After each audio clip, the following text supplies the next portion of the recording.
समुद्र में मिले ये सबसे रहस्यमय खजाने। Number 1, Spanish treasure. आज से 9 साल पहले यानी सन 2015 की बात है, जब स्पेन के समुद्र में प्रोफेशनल डाइवर्स की एक फैमिली खजाना खोजने के लिए निकली थी। क्योंकि पहले के समय में खजाने को शिप के जरिए से एक जगह से दूसरी जगह पर ले जाया जाता था, जिससे कभी कभी वह खजाना समुद्र में भी चला जाता था। इसी खजाने को खोजने के लिए डाइवर्स की फैमिली निकली थी और तभी इन डाइवर्स की फैमिली के हाथ काफी पुराना खजाना लगा, जिसमें 61 सोने के सिक्के, 225 चांदी के सिक्के थे। इसके अलावा साथ ही साथ उसमें कई सारे जवाहरात और सोने की चीजें थी, जिनकी कुल कीमत 16 करोड़ से भी ज्यादा थी। नंबर 2, घोस्ट फ्लीट ऑफ चुक लगून। समुद्र के अंदर का ये नजारा सच में हैरान कर देने वाला है। साउथ पैसिफिक के चुक लगून में सैकड़ों की तादाद में समुद्र के अंदर जहाज पड़े हुए, जो सालों से समुद्र के अंदर पड़े सड़ रहे। दरअसल दूसरे विश्व युद्ध के दौरान जापान के 60 जंगी जहाज और 200 एयरक्राफ्ट को हमला करके बर्बाद कर दिया था, जिसमें लगभग कई इंसान भी मारे गए थे। और तब से ही ये जहाज ऐसे ही पड़े हुए। और आपको बता दें, इन जहाजों के मलबों को द गोस्ट फ्लीट के नाम से जाना जाता है, जहाँ जाने की हिम्मत बहुत ही कम डाइवर्स जुटा पाते, क्योंकि ये जगह बहुत ही ज्यादा भयानक और रहस्यमयी है। नंबर 3, अटलीत याम। ये इजराइल का एक अंडर वाटर गाँव है। बताया जाता है कि ये 8,300 साल पुराना है, 40,000 स्क्वायर मीटर में फैला हुआ है।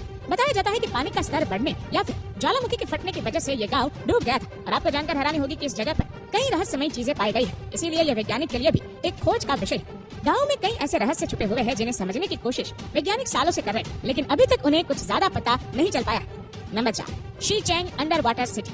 ये चीनी शहर है जो 600 साल पुराना है। और आपको बता दें कि इसके बारे में ये भी कहा जाता है कि ये शहर द्वारिका या फिर अटलांटिक भी हो सकता है। बता दें, ये शहर सैकड़ों सालों पहले तक समुद्र के ऊपर था और फिर बाद में समंदर के अंदर डूब गया। कई रिपोर्ट्स के मुताबिक इस शहर को जानबूझकर बिजली परियोजनाओं के लिए डुबाया गया था और पानी के अंदर मौजूद इस शहर पर आज भी रिसर्च जारी है। और इस शहर के बारे में ये भी कहा जाता है कि आखिर कैसे ये शहर इतना पुराना होने के बावजूद भी आज भी सुरक्षित है।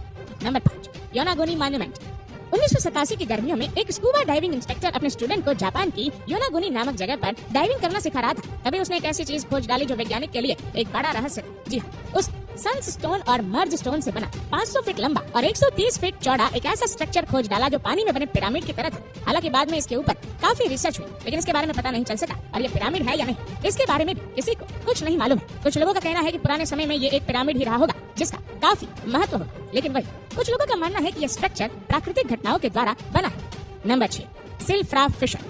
देखने में ये जगह आपको किसी नॉर्मल समुद्री जगह की तरह लग रही होगी, लेकिन असल में ये जगह पूरी दुनिया में इकलौती ऐसी जगह है जहाँ पर आप 2 महाद्वीपों के बीच तैर सकते हैं। जी हाँ, ये 2 कॉन्टिनेंट्स की सीमा रेखा है, जिसे आइसलैंड के बीच खोजा गया था। और ये बात आपको और भी ज्यादा चौंका सकती है कि ये हर साल 2 सेंटीमीटर बढ़ती है, यानी कि कुछ 100 सालों में नॉर्थ अमेरिका और यूरेशिया के बीच का अंतर और भी ज्यादा बढ़ जाएगा। हालांकि आपको बता दें, आपके समय में ये जगह बेहद मशहूर डाइविंग लोकेशन है, जहाँ सैकड़ों की संख्या में लोग आते हैं।